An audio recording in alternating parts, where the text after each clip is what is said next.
Hello everyone, hello students. I am Mulacho Haile, and the video lecture that I am going to offer you is on operations management. As all of us know, this time we are under the challenge of COVID-19, where it is not possible to convey the traditional class lectures, and as a result, this video lecture is prepared to flexibly offer you this course where you are. As we know, operations is the lifeblood of any organization, without which an organization cannot survive. As a result of COVID-19, almost nearly all organizations have closed their doors. The factories are shut down. Some employees are laid off, or else they have reduced their capacity to produce only in minimal quantity. And this is due to the problems to run the operations in full capacity. Hence, we can say whenever there is an interruption in the operations, that will affect our daily life, the organization's sustainability, the nation's development, and the movement of goods, movement of services throughout the world. This will tell us the extent to which operations management influences our everyday life, the nation's economy, the competitiveness of organizations, and the competitiveness of the country as a whole. In this course, we are going to take a look at some contents which will help us to acquaint ourselves with what operations is, what operations management do for organizations to be successful in the marketplace, and what is expected from operations managers in orchestrating resources from within the organization and outside the organization to make that organization successful in the marketplace. And there are, different strategies, operations strategies organizations might follow, and these strategies indeed will support the overall business strategy, and that we'll take a look at in my later lectures. When we come to the subject matter discussions based on chapters, the first chapter will try to focus on preliminaries of operations management, what operations management is, what operations managers do, since based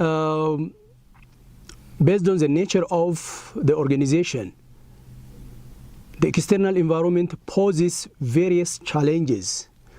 We'll try to see various types of organizations, particularly the differences between manufacturing and service organizations, and what challenges could be posed from the external environment, and how could an organization could tackle these challenges thrown by the external environment to survive and to flourish in the marketplace. In addition to this, operations should have to develop its own strategy based on the business strategy, and we'll try to see also about how operations strategy will be developed, and also we'll take a look at productivity and competitiveness, and finally how operations is affected by globalization and how organization can be competitive in the global market. When we see organizations compete in totally different business environment today as compared to the one a decade before. Quality, time-based competition, efficiency, international perspectives, and giving a due attention to customers and creating a strong relationship with customers is given a due attention to survive in the marketplace. In addition to this, due to globalization, global competition this time requires for an organization to be an e-business, an internet-based organization, and advances in this technology, of course, requires flexibility and responsiveness to the needs of the customers. Otherwise, an organization's survival is quite questionable. As a result of this COVID-19, if you look at organizations, many organizations are devising various strategies. For example, they are helping their employees to do some of their jobs from their homes by using these internet facilities. Not only this, higher education institutions, both public and private, are reaching their students since this conventional classroom lectures is not possible, and they are using this internet or e-based communications. Therefore, this is what the time is demanding from the organizations. And if organizations could not cope up with these changes, and if they are not able to be flexible enough, then that will ensure their days. That is the thing that is very clear. That is why even the video lecture that I am offering right now could be considered as the effort of Harambee University College to flexibly approach its customers.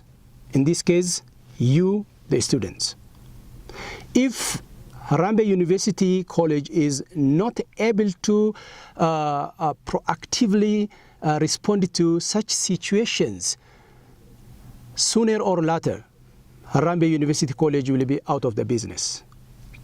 But by now, this organization is putting its maximum efforts to approach its customers, and I believe this will help this organization not only to survive, but also to boost its market share.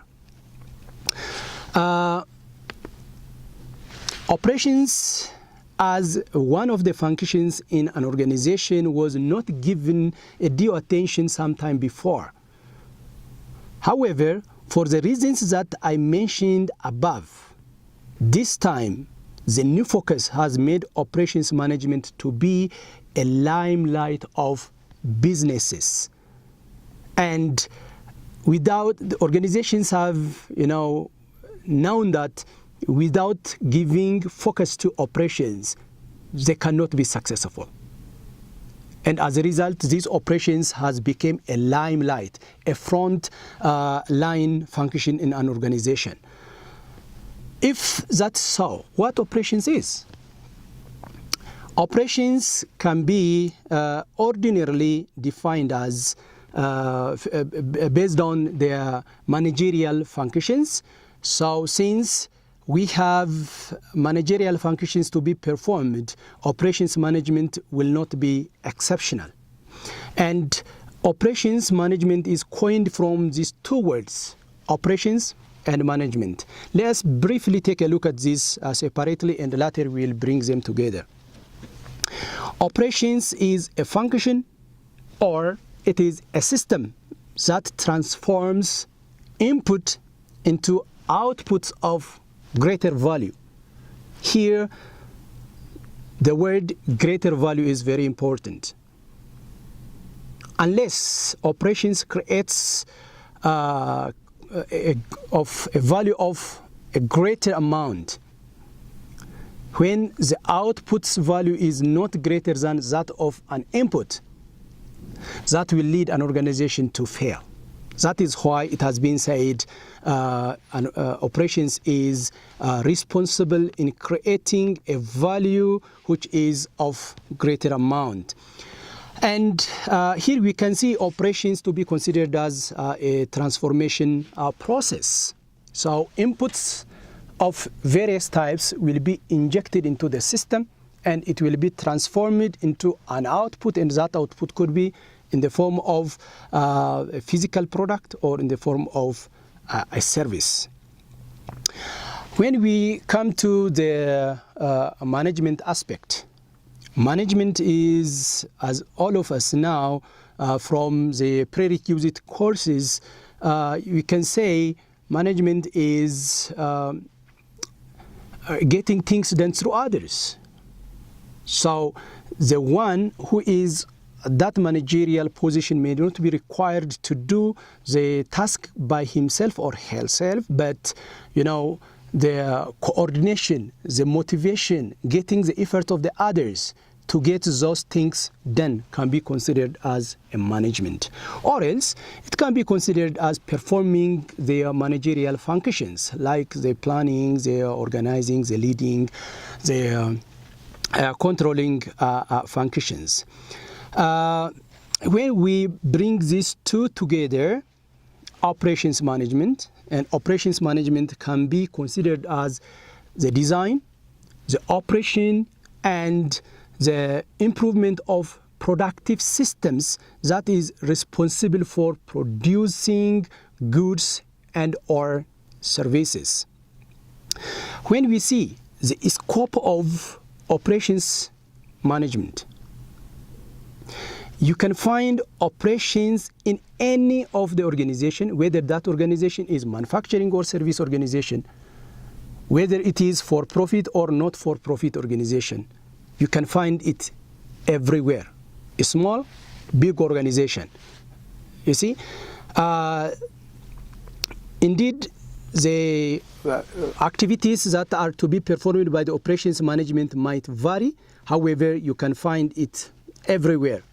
You can go to banks, there is operations. You can go to bakery, you can find it.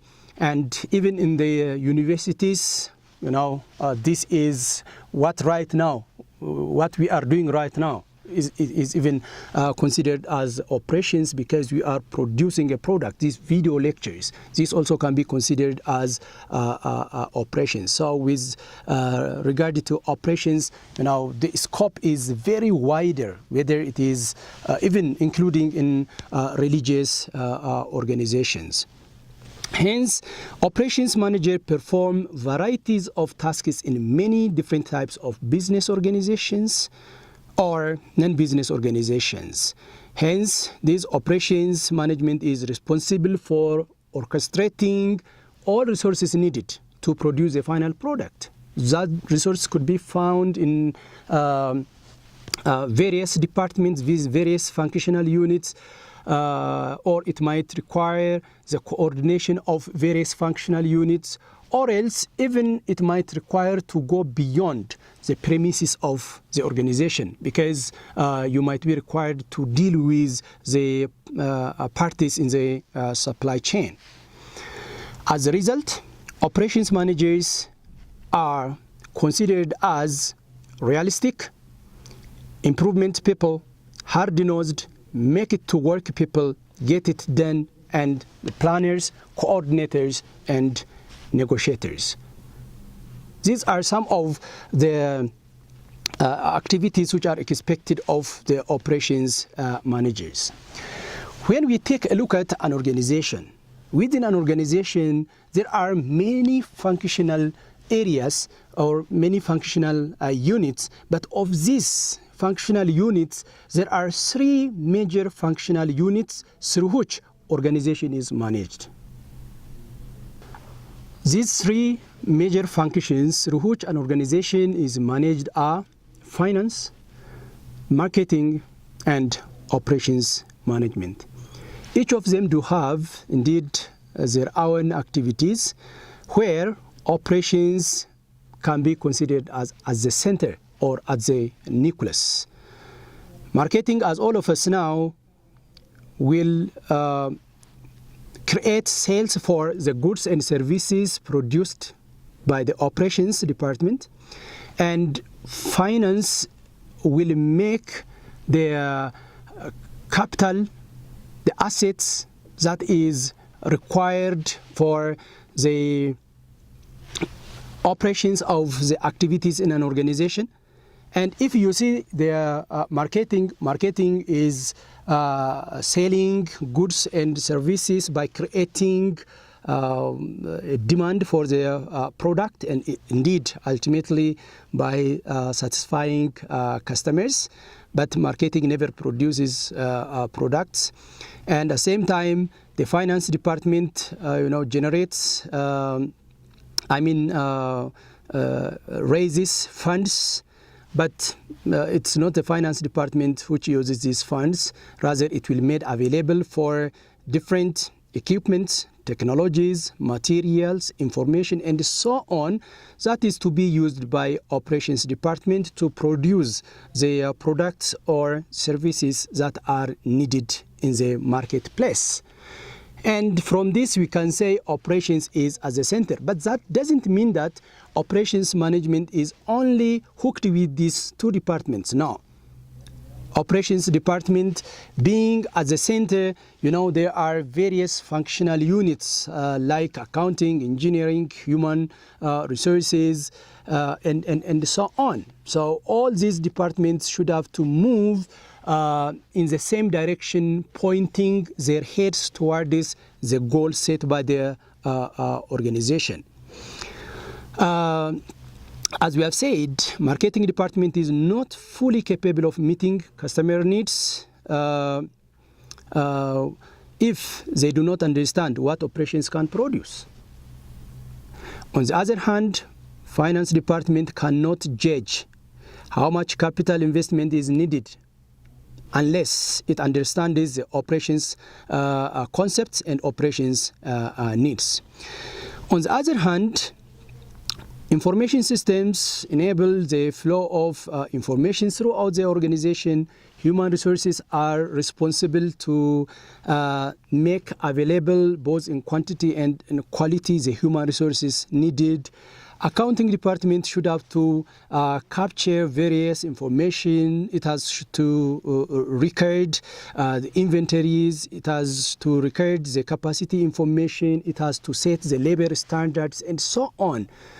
You see, when these activities are being done, they are tied together to the point where the real value is created. The real value is created there in the operation, because it's operations which transforms the inputs into an output. In the transformation process, as we have said, transformation involves a series of activities along the value chain, extending from the suppliers, that is from the source of an input, to that of the customers, where the product is consumed. It is quite an extended. So throughout this chain, value could be created. And those activities which do not add value are to be considered as superfluous, and they should have to be eliminated. Otherwise, they simply add a cost unto the operations of the organization without adding a commensurate value. Therefore, operations management tries to ensure the operations process is performed efficiently and the output is of greater value than the sum of an input.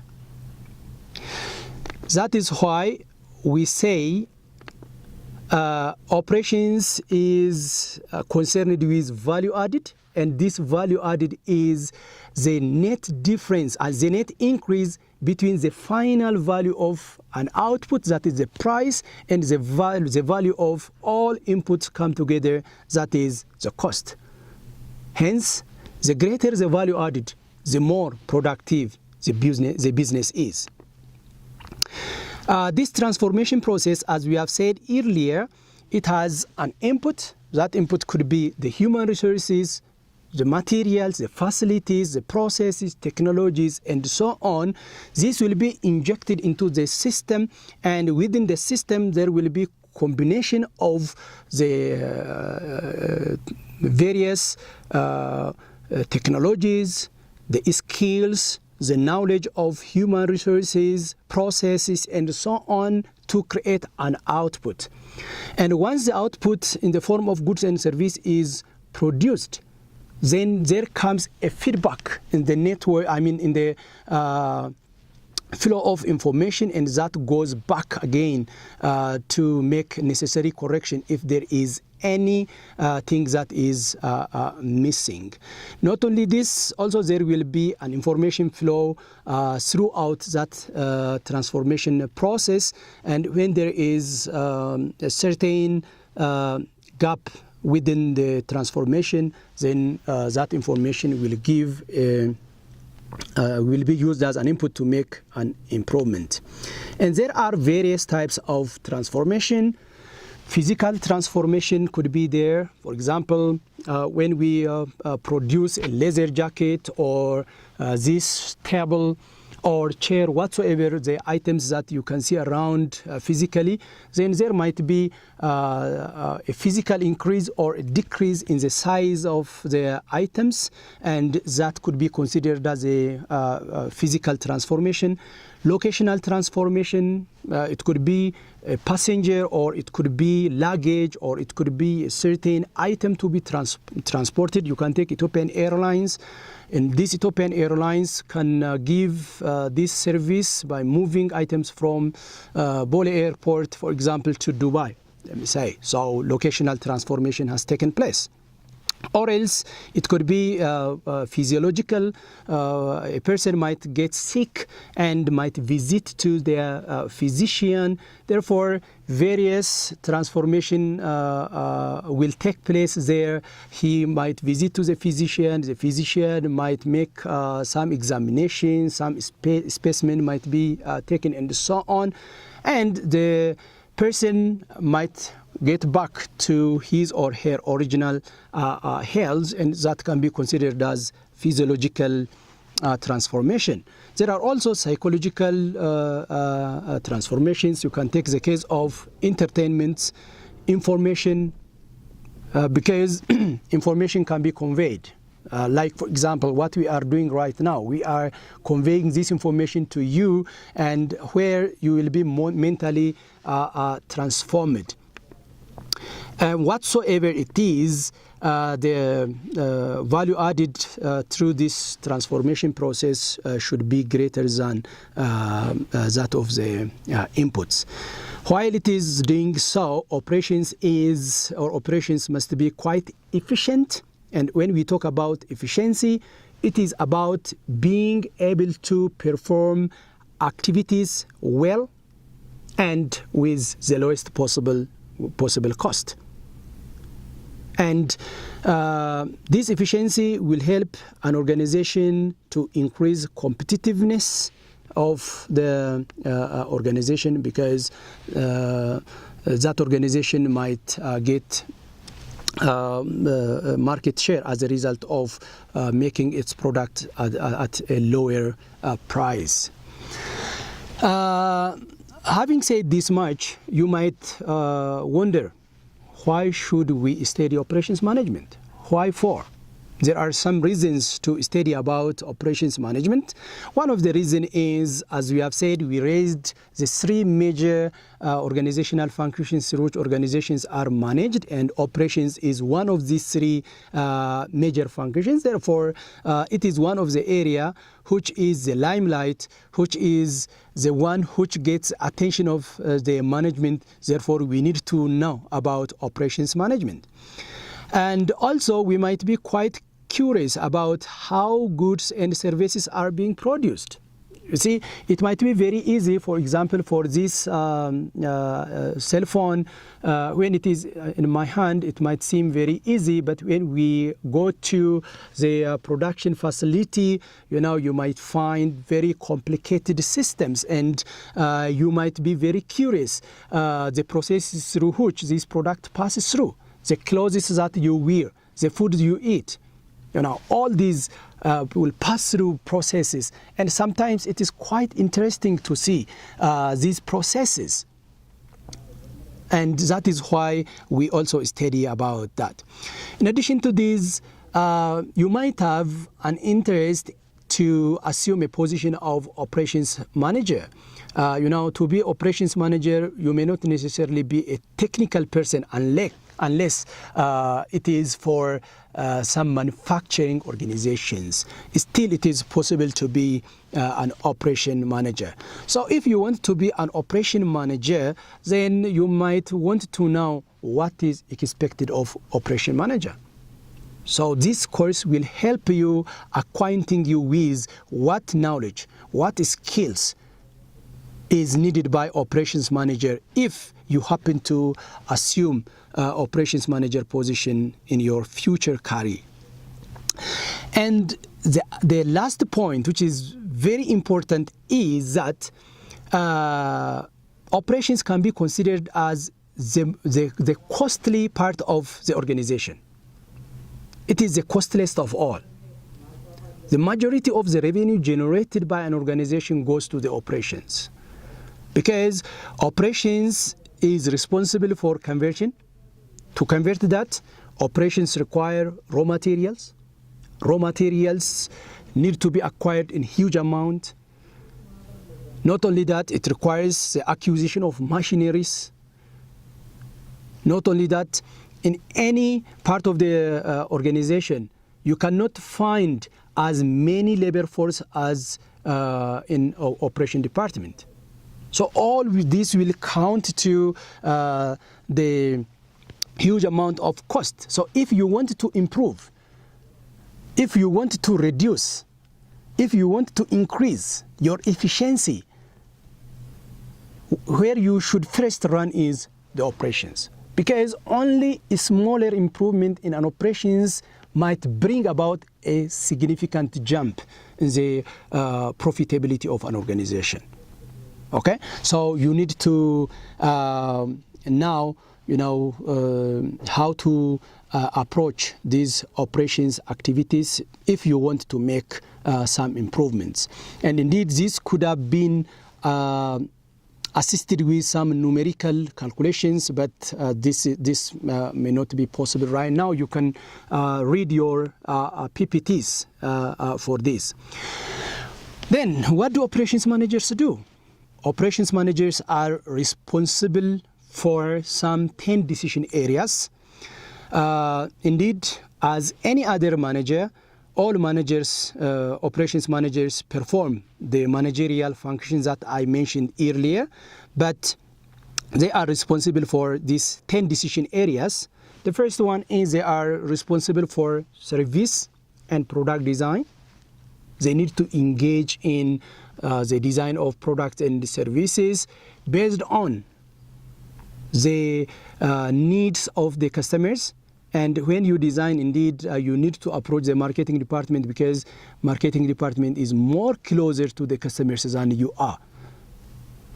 And the second one is when the designed products are being produced, operations is also responsible for quality management. Unless and otherwise you meet the requirement of the customers, that product cannot be sold in the marketplace. And the process and the capacity design is another area of responsibility. Location decisions, where to locate your facility, the layout, how the people, how the equipment, how the machinery is arranged within an organization, the human resources and the job design. Oftentimes, this might seem it is left to the human resources, but it is not. Operations managers are also responsible for the human resources and the job design. And Operations managers are also responsible for supply chain management, because across the board, the values that you created will not end there. Unless and otherwise, all the partners in the supply chain participated, the mere values that you have created will not make your organization to be, the front runner. All the stakeholders should have to take part in, and you should have to make sure that the inventory, the materials requirement planning, and also the just-in-time, not only that, but also various technological issues are also the responsibility of it. And intermediate and short-term scheduling is also under operations managers' responsibility. The last but not the least is the maintenance. Now, you cannot make the maintenance or the overhauling of the facility at any time, because that might, depending on the type of the organization and the scope of the maintenance needed, indeed, that might require very longer time, the engagement of many people, the coordination of many. Therefore, it should have to be planned. So these are some of the areas where the operations manager should have to have a mastery over if he or she has, a plan to advance. Not only to advance, if you want to own even your own businesses, you need to know about these issues. If you are not able to communicate similar language with people around you, you cannot make it. So you need to know the vocabulary of business, particularly these operations vocabularies.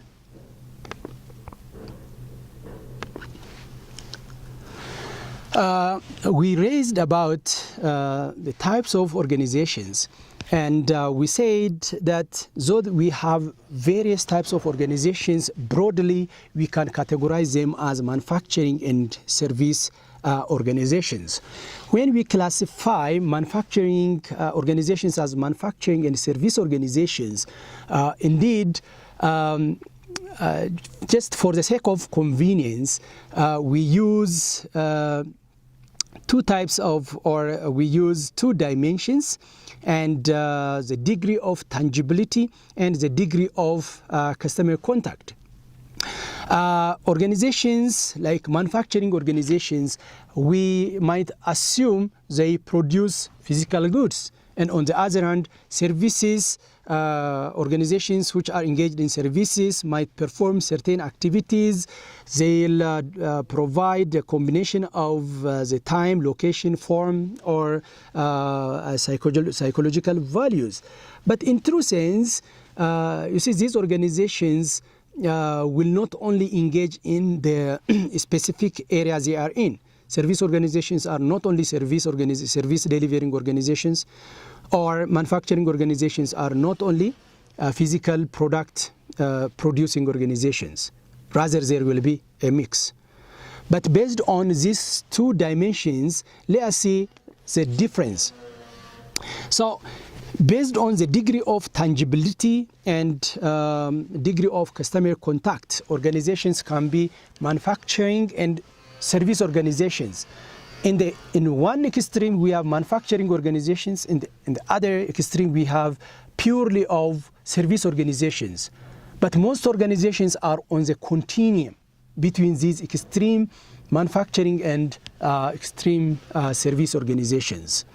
So if we look at these manufacturing organizations and characterize them, manufacturing organizations usually produce physical products like this cell phone, or else this mask or this laptop, whatsoever. The physical products are being produced.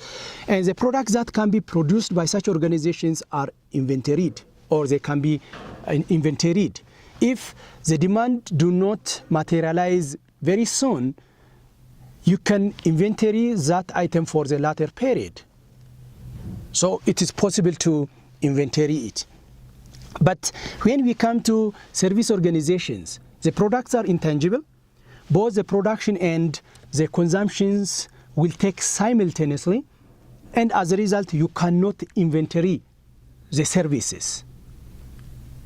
For example, if Ethiopian Airline, you purchased a ticket to move to Dubai, and you are not, or customers, or the seats are not fully occupied, Ethiopian Airlines cannot inventory 1 or 2 seats which were not occupied for the latter period. Once it has expired, it has expired for forever. And as a result, what is expected from Ethiopian Airlines, for example, might be somehow different from what is expected of that of the manufacturing organizations. In the case of manufacturing organizations, there is low customer contact, but in the case of service organizations, customers are already there in the process. You cannot separate the production and the consumption in the case of services.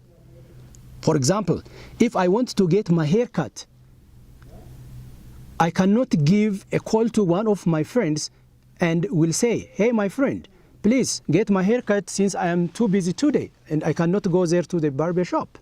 I cannot say so. However, if while I am in my home and I want a certain item, like for example some tablet or some marker, pen, whatsoever, which are physical items, I can give a call to my Bajaj customer and then I might say, oh, please pick me this item and bring it to my home. It is possible to say to do so. Because in manufacturing organizations, the production and the consumption will not take place simultaneously. And it is not a must for a customer to be in the location where that product is being produced. I do not know even the physical environment where that product is being produced. But in the case of service organizations, since customers are there, it should be designed in such a way that it will accommodate the tastes of the customers. Customers can interfere in your process. So you should be able to flexibly and urgently responsive to the needs of their customers. But in the case of manufacturing organizations, if you want to buy a car, you may not directly go to Toyota company. You might approach to the dealer. You may not know even the physical environment where it is being produced, whether it is dirty or whether it is clean. But when you go to the service organizations, it's a must that you expect the environment to be very clean. That is why in the design of services, it will go beyond the traditional 4 P's. In manufacturing organizations, indeed, it has been said that there are 4 P's. The product, the promotion, the physical distribution. But in the case of service organizations, it will go beyond these 4 P's. It requires, the person. Person is very important. The customer, the service delivering individual, if he or she is not friendly, if they are not courteous, you feel bad. And sometimes even you might be forced to shift it to other organizations. The cleanliness of these individuals is also very important. The physical environment, what the physical environment looks like. Oftentimes you may want to experience, not only you consume, but also you may want to experience the service. But if the physical environment is not designed in such a way, you may not be able to do so. And that is not the case in the case of manufacturing organizations. But also the process is very important. You may not go to the processes to buy, for example, my suit when I bought my suit, I went to the store down, okay? Then we negotiated and I picked it, that's all. I may not necessarily know the processes through which this has passed. So I went there, even my existence there is very short-lived. But in the case of service organizations, I have to be there. In most of the processes, I have to be there. That is why service organizations indeed require, very due attention, because sometimes there are errors which cannot be corrected in the case of service organizations. If I buy a suit, and if this suit is not up to my size, I may go down to the store and I might ask for change, or else I might reduce the length of my suit, or I might tighten the size of my suit. That is possible. But if you go to hospital, for example, and if a wrong injection is given to a patient, and if that patient seizes away, do you think that is recoverable? No. Once it has gone for forever. Irreversible. That is why the pressures or the pressures that are posed from the environment, or else the nature of the product itself will pose various challenges to the organizations, and organizations should have to know the nature of the products that they deliver before they produce and deliver those products. However, it is not possible to create sharp demarcation between these organizations. Sometimes organization could be manufacturing organization, but it might want to augment its physical product. For example, if you go to one office furniture producing organization to buy a chair, let's say, or a sofa, whatsoever, then that organization, after negotiation, they might say you, oh, hello, our customers, congratulations, we are not only selling our products, but also we are delivering you this product up to your home for free. Delivery is a service. The chair, the sofa, whatsoever is a physical product. So they are bringing them together. And indeed, such augmentation of the product is as a result of the competition. If there were no competition at all, organizations may not bother. But when competitions become tougher and tougher, they want to get their customers, and to do that, they might add additional products. Okay?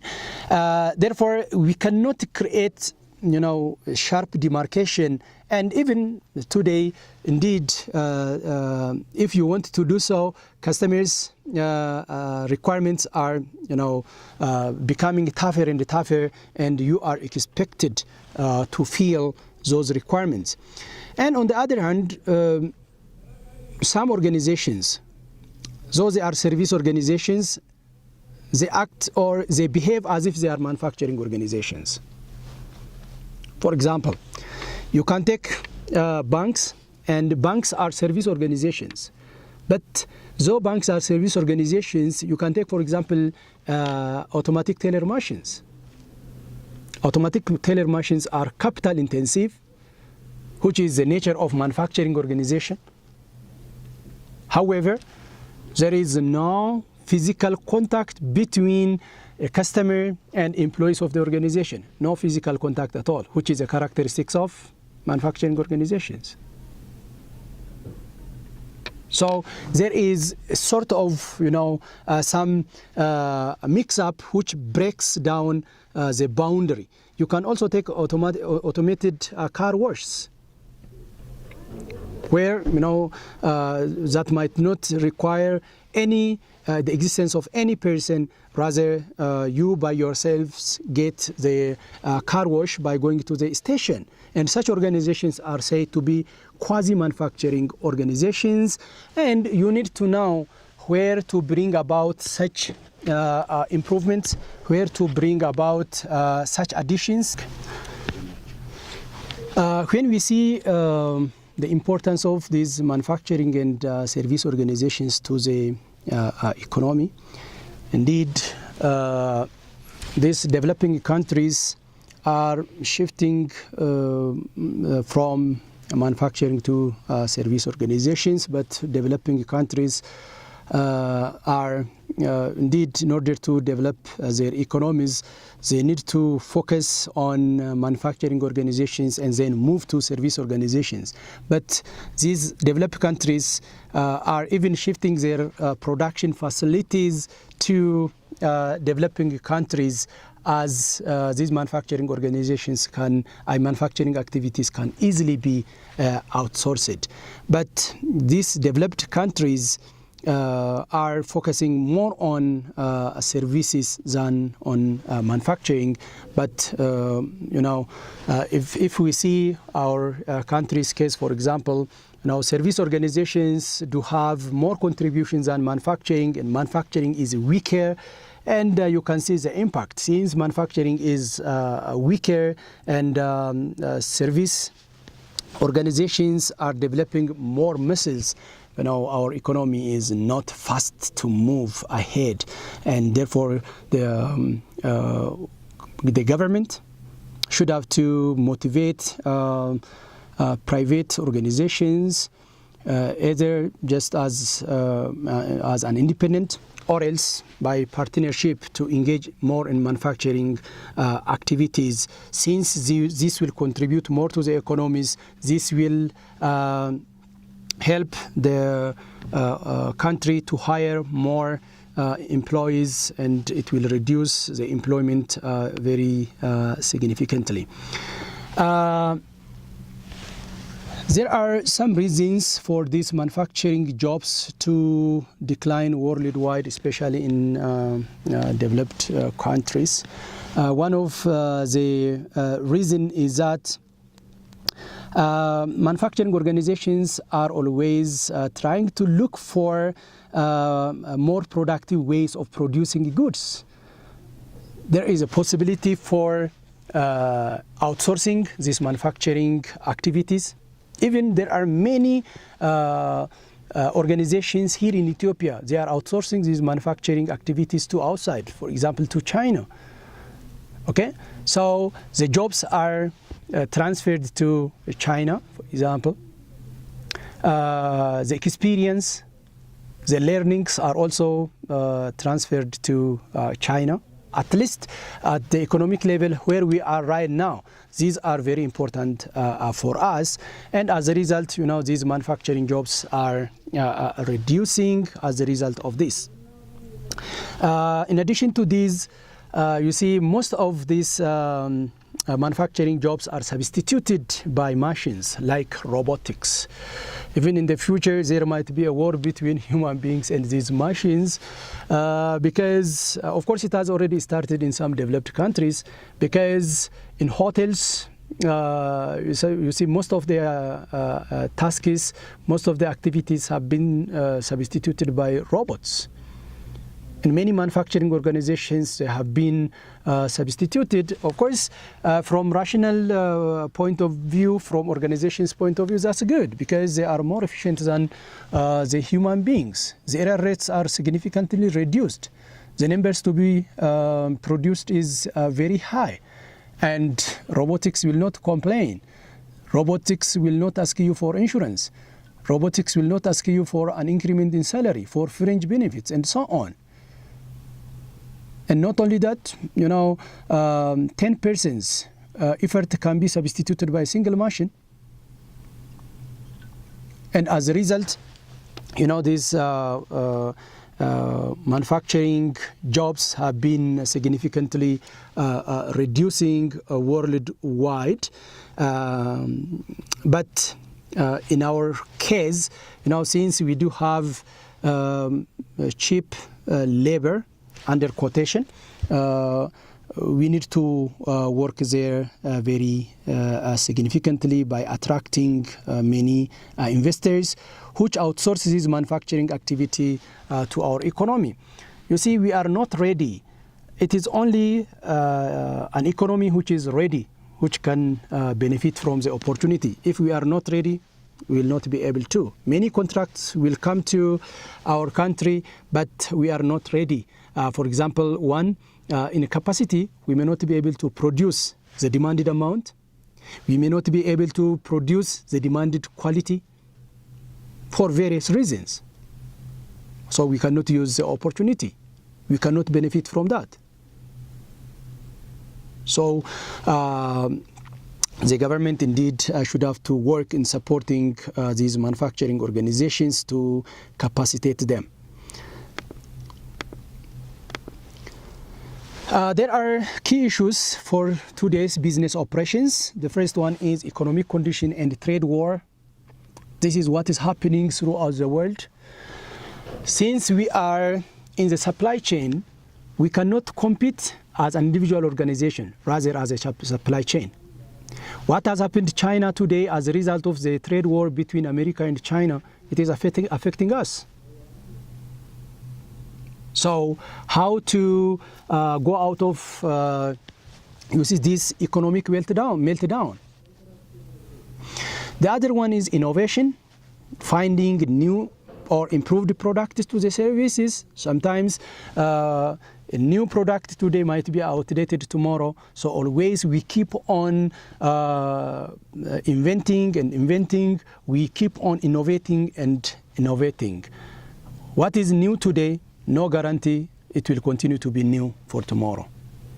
So your today's success may be a reason for a failure by tomorrow, if you are proud of your success of today. So as an organization, always you should have to relentlessly work on innovation. Quality problems, this is also another. We can raise many issues. For example, we can take the case of Ethiopian coffee.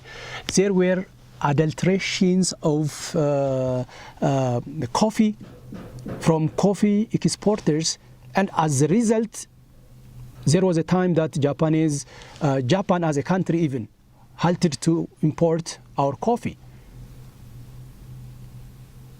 So the quality of the quality problems is also one of the issue. When quality fails, even at a single company level, that will take the image of the country. Risk management, we can take the case of product recalls. If you remember, in very recent years, Toyota company has recalled back for about 1.4 million cars after selling this product to the customers. You can imagine how costly it is to recall back.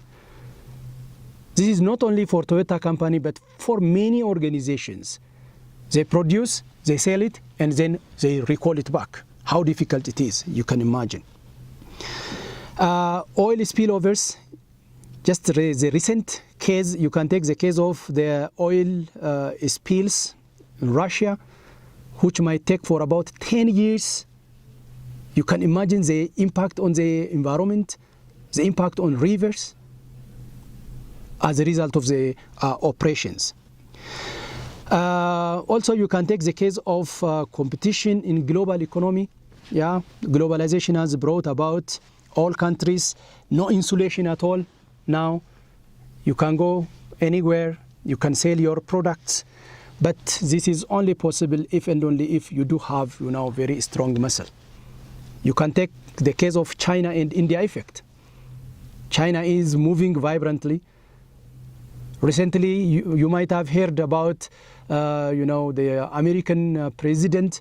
They started to beg even the Chinese companies because they are making their company out of the market.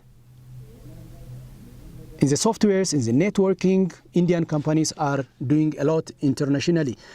And this time, I think in our country, there are some starting effort, but this should have to be pushed forward to benefit from some of these services, and as well as their manufacturing and the international environment. In addition to this, there are environmental concerns.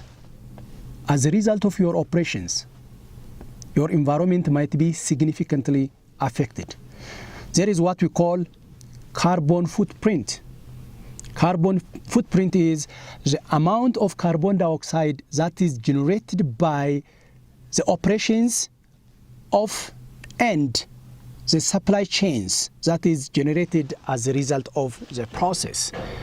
If this carbon footprint is not reduced, it is a must for an environment to be degraded. We need to worry about sustainability.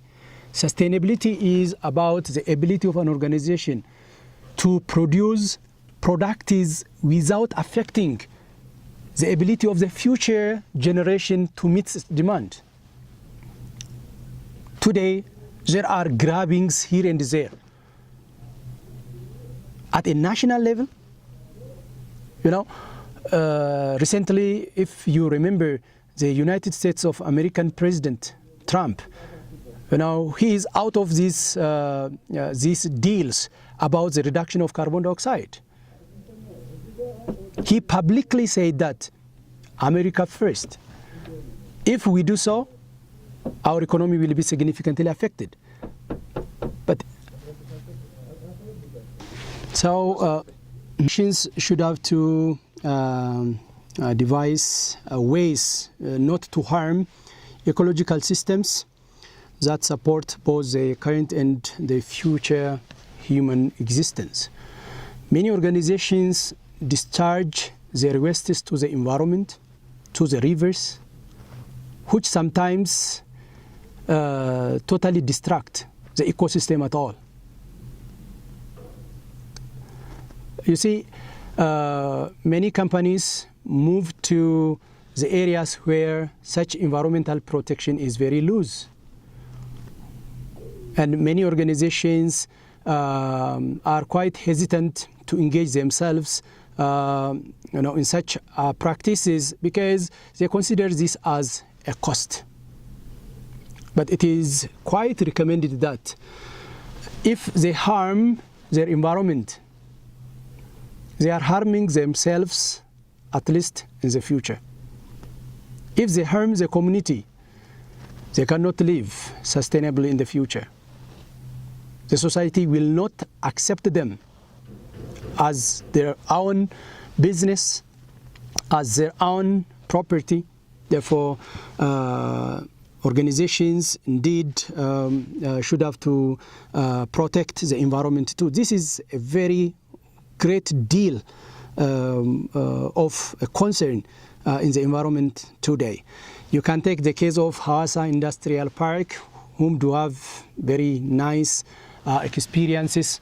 You can also take the case of, for example, Adama Steel Factory. In its zinc coating factory, there is the recycling activity which protects the environment. Other organizations also should have to learn experiences from such companies. The management of the organization should have to do its activities ethically. So ethical conduct is one of the manager's requirements, and this ethical conduct involves how the decisions that is made by the management will affect stakeholders, management, employees, customers, the community at large, and the environment.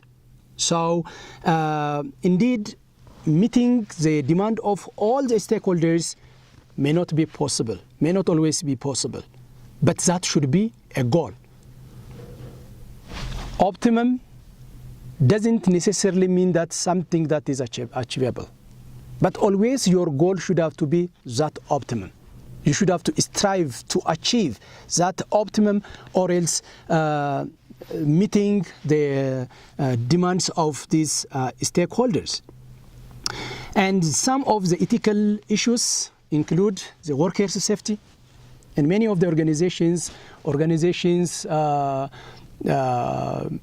do not deliver this safety equipment to their employees, so they are exposed to many injuries, and that injuries in turn will affect the organization.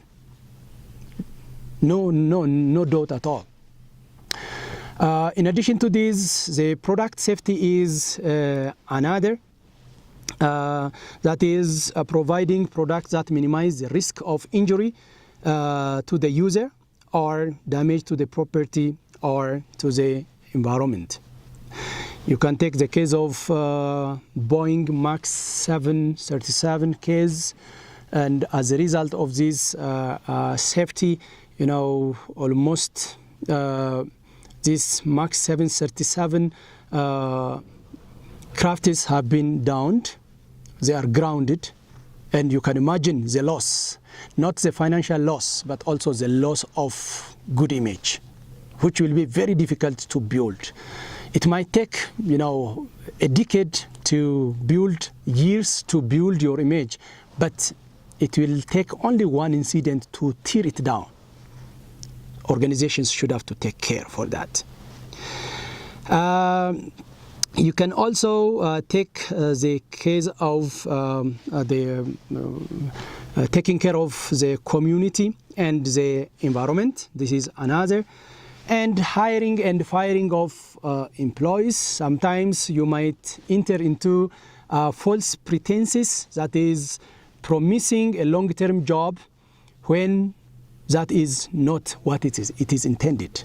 If you promise long-term employment for the employees, you should keep your promises.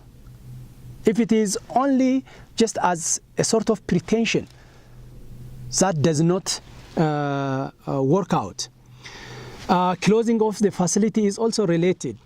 You see, when you open a certain facility in a certain community, and that community will benefit. But if you close it very shortly, then also from ethical point of view, that might also be considered as unethical. And workers' rights, respecting workers' rights, dealing with workers' problem quickly and fairly. That is with respect to covering the cost of living, fringe benefits, unionization, and so on. Many organizations in our country do not allow their employees to come to the union in the belief that if they are unionized, they will harm their interests. But that is not always true, and it is not scientific. It might benefit both the employees and the organization too. And sometimes organizations will hide the defects. You see, if you remember recently, Volkswagen has hidden the emission control system. You see, there was a hidden emission scandal of Volkswagen. It has been said that the carbon dioxide emission should have to be significantly reduced or carbon dioxide free. So what they did was, this emission control system to be active only when they are in the lab. And that was later on uncovered by US, and you remember the fine or the cost that they have incurred. When we come to globalization and operations, 2/3 of today's business operate globally. And this globalization can take different forms. Selling the products globally or in the global market, producing in the foreign lands. Most American and Western companies produce their products, for example, in China. You can take the case of Foxconn Industry Zone. Foxconn Industry Zone hires for about nearly 270 to 300,000 employees. So it produces whatsoever the order that has been given from manufacturing organizations. So it is possible to go global by producing in the foreign lands. Purchasing from foreign suppliers is another form, and or else partnering with foreign firms. These are the forms. But the question is, why do organizations go global? There are different reasons. One of the reasons is to take advantage of favorable costs like labor. This time, many manufacturing organizations are moving to Africa for looking for the cheaper labor cost, and that will help them to be competitive in the marketplace. And on the other hand, to gain access to international markets. Okay, so they want to get the access to the international market. Not only that, sometimes the product life cycle of a given product might tell them that their product is dying, but that is in a specific market. But they may want to look for another market where they enter as a new. That is to mean their product starts as a new product just in another market. So to look for that international market, they go global. And to be more responsive to changes in demand. You can respond to your customers when you are quite closer to them. You can include their needs, their tastes, their interests when you are closer to them. That is why many organizations are becoming this time closer to their customers. And also they want to build reliable sources of the supply, and last, to keep abreast to the latest trends and technologies. For example, many international technology organizations do have their offices in Silicon Valley in US because they don't want it to be very far from the new development there. You can also take, for example, the case of fashion companies. Fashion companies do not want to be very far from, for example, Italy, Milan, which is known for that. France, which is known for production of perfumes. So many organizations wanted to be very closer to the new technologies. So depending on the type of the product, organizations want to be very closer to the latest developments.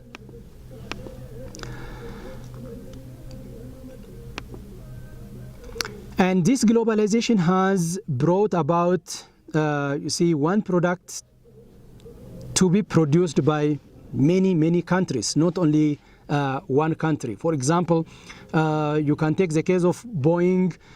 We might consider that Boeing is produced in the US. However, if we take the companies which have taken part in production of Boeing, then you might find for about 10 or 11 countries which take part in delivering component parts depending on their specialization.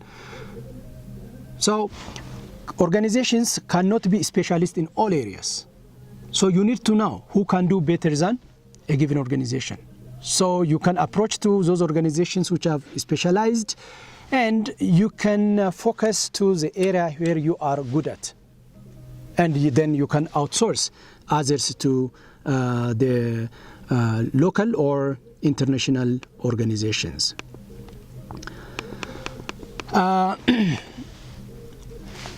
The other issue that is related with operations is competitiveness. Competitiveness is about the degree to which a nation can produce goods and services that meets the test of international markets better than others, while simultaneously maintaining or expanding the real incomes of its citizens. To what extent a given country is able to produce better than the other competing country. Indeed, country will not produce a product or a service. It is through its organizations that a country competes. When organizations are competitive, a country can be competitive.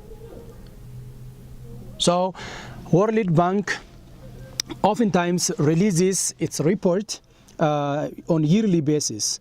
if we see the competitiveness of our country, the competitiveness of our country is very weak, and for the past years, it has been even from some period of stagnation. It started to reduce, but it never escaped beyond 106 in the international competitiveness level, and recently even its competitiveness level was ranked to be 120s. You can imagine 120s out of 140, 143, or whatsoever the number of countries which have been taken into consideration by the World Bank. The good measure for competitiveness, or the most common measure for competitiveness, is productivity. Productivity increases or allows for an organization to increase the wage of employees without producing inflation, which will raise the living standard of the employees in specific and the society as a whole. That is why productivity is one of the most important issue in operations. When we see the labor productivity, just as an example, oftentimes we say labor productivity in our country is very low. That is, the rate at which the labor produces is very less as compared to others. And that productivity will be a base for organizations to set their standards, their pay standards, the salary to be set, and also it will be used as a base for planning, because it will be used as a source of information to set their capacity. In this regard, we are far, far away, especially in labor productivity. The same report as the World Bank report, it has been issued that our labor productivity is 18% less than that of Bangladesh, which is almost in similar economic status as ours, and it is 150% less than that of the Chinese labor. Now you can imagine, the gap, and this shows a lot is expected from us to increase the productivity of the labor. When productivity is improved, organizations will produce more and more with less, and that will help the organization to increase the salary of the employees. That will improve the living standard of the employees. As we have said, productivity is considered as the ratio of an output to an input, and that output can take different forms: sales, products produced, customers served, the meals delivered, calls answered, and so on, depending on the type of the organizations, whereas inputs can be the labor hours, the equipment hours, material usage, the square footage of an area that has been used, and so on. And depending on the input in which we are interested in, we can have various types of productivity. We might have partial productivity or single factor productivity, and that can be defined as the ratio of an output to the specific input in which we are interested in. For example, if we are interested in labor productivity, then we divide an output to the labor hours used by the labor. Or if we are interested in a single input, that is machinery, then we'll divide an output to the machine hours that has been used. But oftentimes it is less meaningful to use a single input because a single input may not be used independently. There will be a sort of combination of resources. So when we do have more than one inputs and we want to know the productivity of these inputs, then we use multi-factor productivity, and that multi-factor productivity is considered as the ratio of an output to the number of inputs in which we are interested in. Measurement of productivity is not as simple as we talk here. Sometimes it is very difficult to measure depending on the type of organization, depending on the products that we produce, and so on. So if, for example, we see the number of patients treated by a doctor, and if one doctor treats 10 patients per day, and the other doctor treats 20 patients per day, we cannot say the one who has treated 20 patients is more productive than that of the one which treated 10. It is the nature of the product, the nature of the service. So sometimes it might be very difficult. Not only that, we need to have a relative standard against which we'll compare our productivity. If we compare, for example, if we measure the productivity of labor and we reach at a certain value, that value by itself will not give us any meaning unless that one is compared against another standard. That standard could be of the organization's standard or of the industry's standard, and whatsoever it is. So first we need to have a certain standard against which we measure the productivity of our input and make comparison, and then we'll take a corrective action.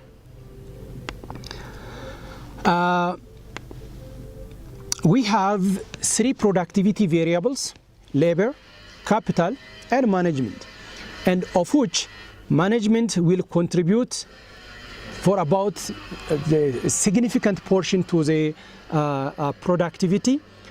Capital is next, and the least one is the labor. Why management has taken the top contribution is because it is the management who decides for the utilization of both the labor and the capital. The management decision will determine the use of capital and the labor. And if we take the labor, and if it's only labor which is used and the production, the quantity to be produced will be lesser. But if that has been accompanied with the capital, when we say capital, using that capital you might acquire various technologies, machines, and so on. If you combine that machine with the labor, then that productivity might be enhanced. And for this to be possible, the management should have to decide. So the management at a higher level should have, be committed in order to improve quality. In order to improve productivity.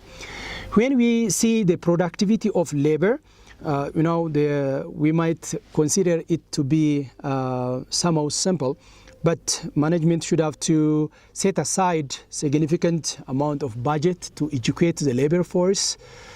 Custom-made trainings need to be given in order to fill the gap in the skill. Countries like Japan, for example, will set a very huge amount of budget at an organization level. And they will not consider that cost for training as a cost, rather they will consider it as an investment. Not only setting aside training, but also the quality of training. In our country, most of the trainings are simply to meet the plans that is set at the beginning of the year. How many trainings how many employees have been trained and so on, but what has been gained from the training will not be evaluated.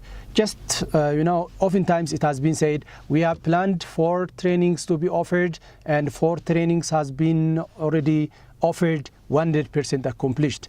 But when we see the value is nil. So it should be evaluated based on the type of the training, whether that is a hands-on training which will have direct impact on the current jobs, the current activities to be performed by an employee. Not only that, especially when we go to manufacturing organizations, the diet of the labor force also matters. What you eat, it will be reflected. What is in the diet, it will be reflected. If significant amount of energy is lost by a labor force, and if that is not recharged, then the productivity of the labor will be very weak. Also, when the social overheads, like for example the transportation facilities, the sanitations, which seem very insignificant, will have a significant effect on the productivity of the labor force. With regard to the capital, as we know, the human beings are tool-using animals. Therefore, the investment on the tools will boost the productivity of the labor. And finally, as we have said, the management needs to commit itself. The reason is that any organization, any country cannot be a world-class organization, a world-class country by having a second-class inputs. To be a world-class organization, you should have to have a world or a first-class inputs. So you need to ensure that. Otherwise, you could keep on pushing and pushing, but at the end of the day, the effort will be futile. The numerical computations, of course, it's difficult to be offered in here, and then you can go through your PowerPoints for that. But we have means through which productivity can be increased. One of the means through which productivity can be increased is by becoming efficient. It is to mean by increasing an output with little or no increase in an input. So when output is increased and the input remains, then the productivity will increase. This is what you call becoming an efficient or efficiency. The other one to increase productivity is through expansion. That is both an output and increase, both an output and input increase, but the rate at which the output increases is greater than the rate at which an input increases. That will increase the productivity. The other means is through breakthroughs. There are cases where an output increases while an input decreases. This requires, of course, a breakthrough inventions where you keep on increasing an output but reducing the inputs. And the other one is downsizing. That is, the output remains as it is, however, the input reduces. For example, an organization may want to maintain the number of units to be produced. However, an organization may want to reduce the number of manpower, where that amount, the labor hours reduced, will be shared by the remaining labor force. And that's what we call downsizing. And finally, it is what we call retrenching. In the case of retrenching, both the output and input decreases, but the rate at which the input decreases is greater than the rate at which the output decreases. And all these means will help an organization to increase productivity. And if organizations work to improve their productivity, that will help an organization to be more competitive globally. Not only that, that will help its employees to live better life, and that will motivate employees to identify themselves with the organization. When organizations identify themselves, employees identify themselves with the organization, they will be committed to the organization. When they are committed, they care for the organization. Thank you. I think this much is enough for this session. We'll meet the next session for chapter 2.